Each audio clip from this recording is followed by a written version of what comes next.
De novo, bom dia, né? Já damos um bom dia em conjunto ali, mas novamente, você que ligou a TV agora, ligou na melhor hora, porque é hora de lermos e abrirmos, estudarmos a palavra de Deus. E esses últimos dias, né? Amanhã completa uma semana do que aconteceu lá em Paris, do atentado, daquele atentado terrorista. A gente tem pensado muito sobre isso, né? Sobre o que leva uma pessoa a se matar, a provocar mortes, né, por causa de sua religião, de sua fé, né? É lamentável a gente pensar que pessoas fazem isso, né? Mas, infelizmente, isso não foi novidade na história da humanidade. Se puxarmos para trás aí, voltarmos para 2001, 11 de setembro, todos nós lembramos, né? Todos lembramos onde estávamos quando os aviões acertaram as torres gêmeas, né? E trouxeram abaixo as duas torres e com essa queda 2.000 e poucas pessoas morreram. O que levou aqueles terroristas, cada um no seu avião, a dar a própria vida em sacrifício para matar outras pessoas? Na história da Antiguidade, aqui na América, por exemplo, nós temos diversos relatos, seja no México, seja no Peru, né, lá no México com os astecas, com os incas, os maias, né, mais ao sul, aqui, mesmo aqui no Brasil, diversos relatos de atividades de sacrifício de vidas. Né, pegavam meninas, crianças, sacrificavam essas crianças para a divindade. Por que as pessoas fazem esse tipo de sacrifício? Né? Sacrifício, será que isso tem que existir? Olha que interessante, né? Mesmo nós cristãos, nós temos que admitir que a palavra sacrifício está inclusive na Bíblia. E num texto que muitos de nós conhecemos, que é o texto da carta que Paulo escreveu para a igreja em Roma. Romanos capítulo 12, versículo 1, é um texto que muitos conhecem.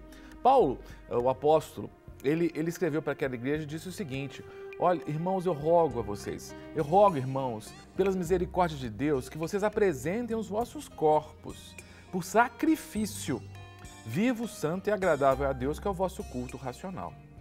Que interessante, Paulo falou de sacrifício.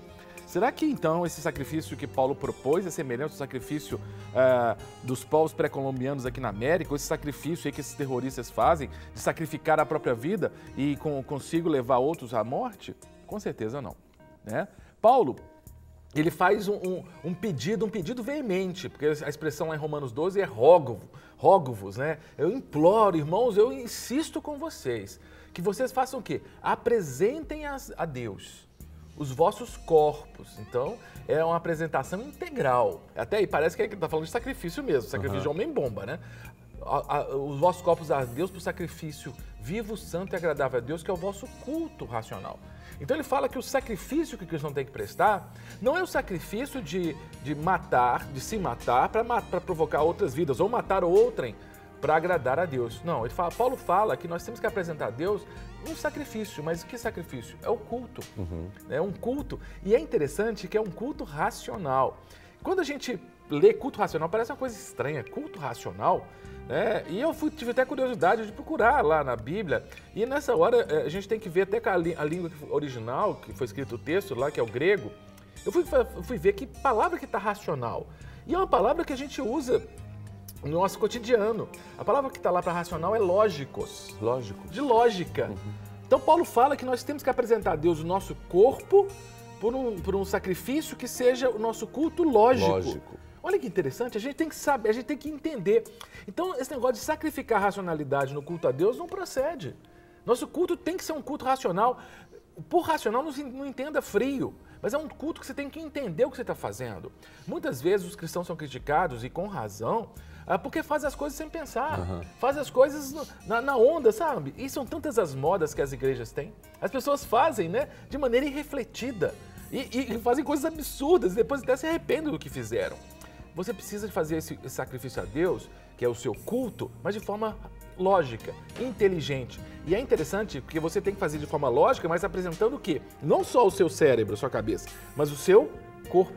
Então você tem que se entregar a Deus em sacrifício. E o que quer dizer a palavra sacrifício?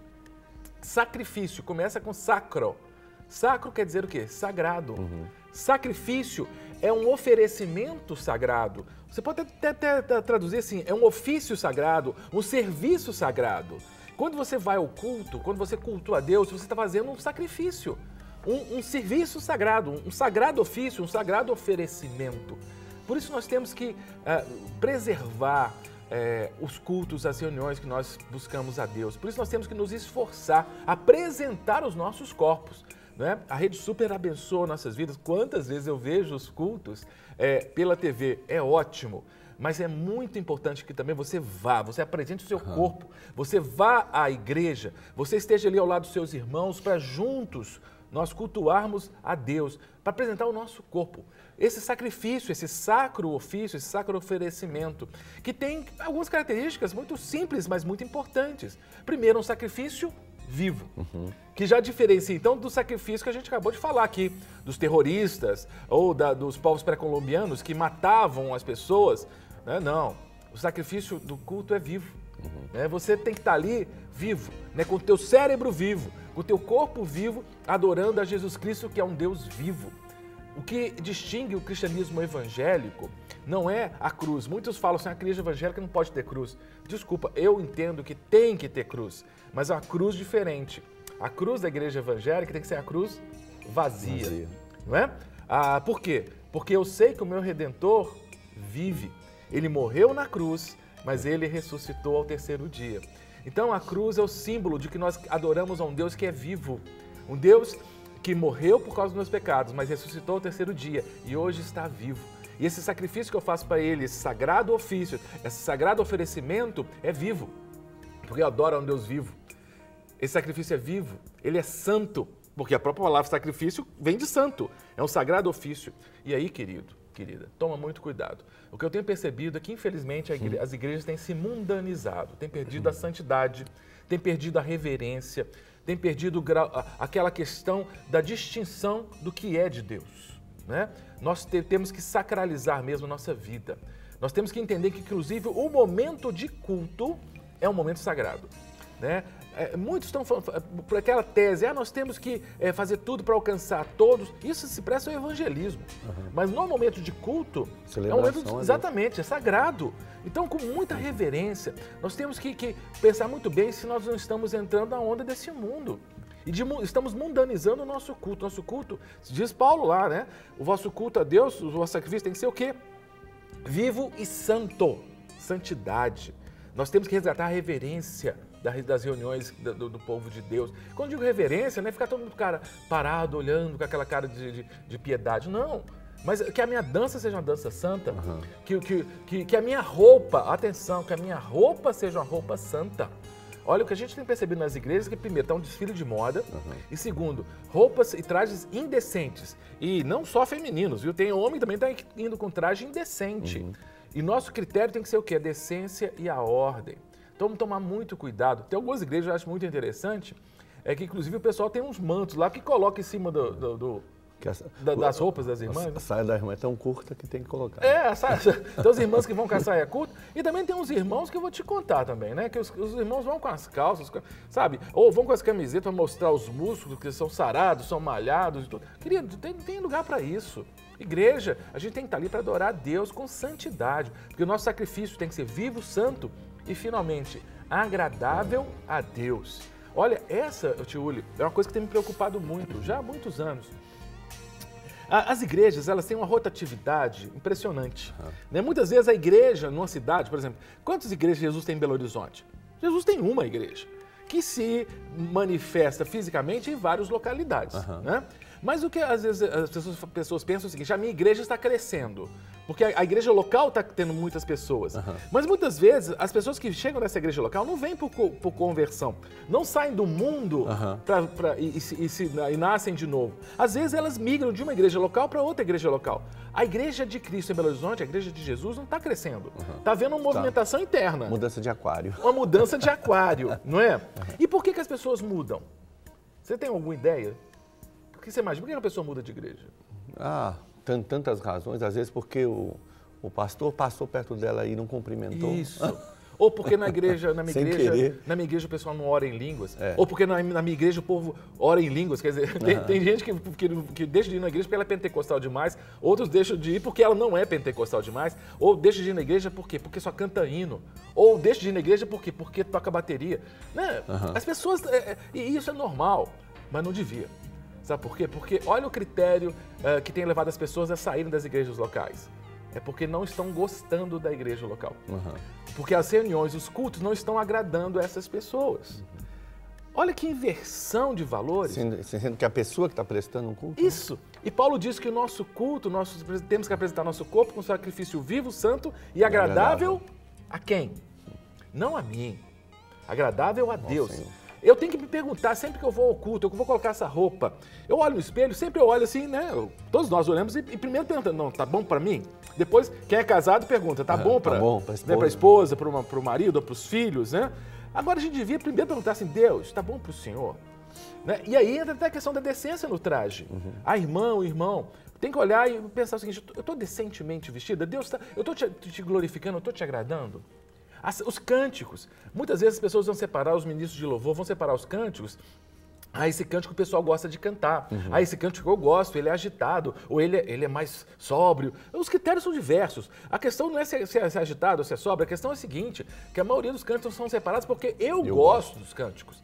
A pergunta é, Deus está se agradando? Não é? Eu estou pregando, e aí né, eu não canto, não sou da área de música, mas eu prego, eu ensino.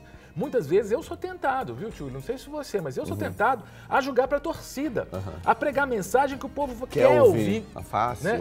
É aquela coisa, eu faço o discurso para agradar. É um conceito que o pessoal da área da linguagem, da comunicação usa, que eu acho muito legal, é chamada estética da recepção. Eu tenho uma estética de pregação que o povo quer ouvir, e o pessoal fica e tal. E a minha pergunta é, eu estou agradando a eles, mas e a Deus? É a mensagem que eu teria que trazer. Exato. Os profetas, eles se preocupavam em agradar a Deus. Eles não julgavam para a torcida. Os pregadores, inclusive o Cássio aqui, tem que preocupar, agradar a Deus. O meu culto tem que ser agradável a Deus. A minha filha mais nova, a minha caçula, ela não gosta que chama de caçula não, de rapinha do tacho, ela morre de raiva. Mas a Mari, gente, ela é um doce de menina.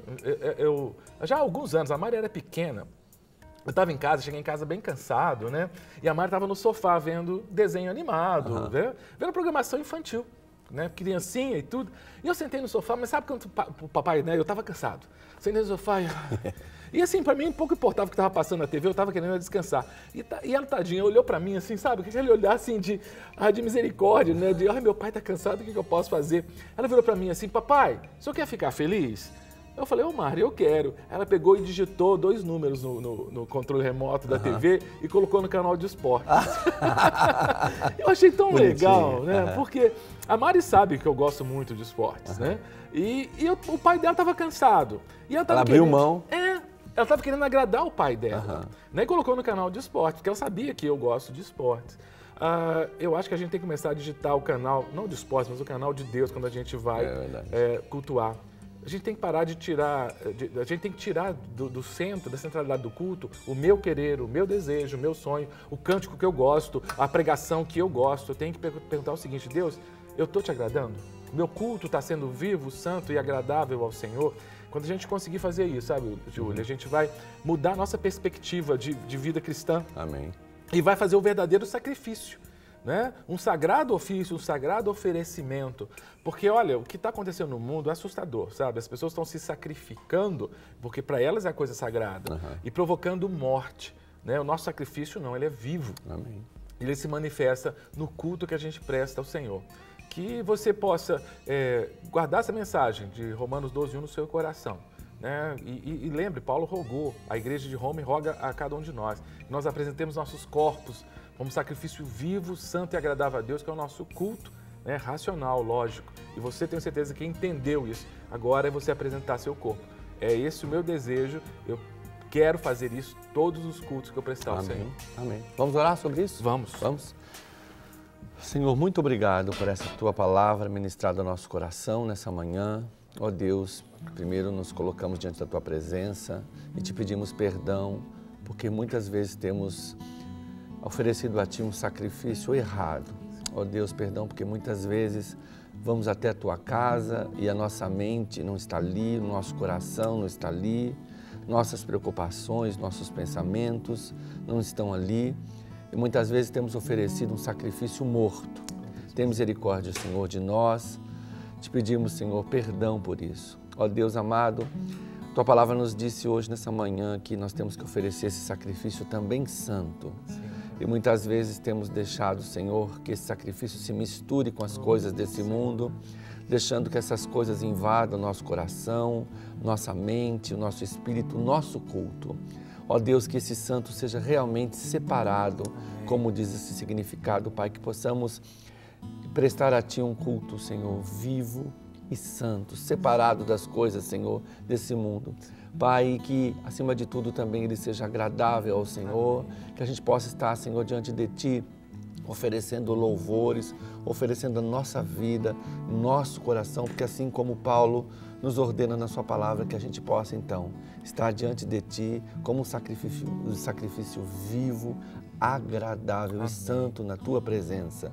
Nós precisamos, Senhor, que o Senhor nos ensine a cada dia mais oferecer esse sacrifício. Hoje na vida dos meus irmãos também, que seja uma preocupação de todos nós, quando estarmos na Tua presença, de fazer esse oferecimento. Nós Te agradecemos, em nome de Jesus. Amém.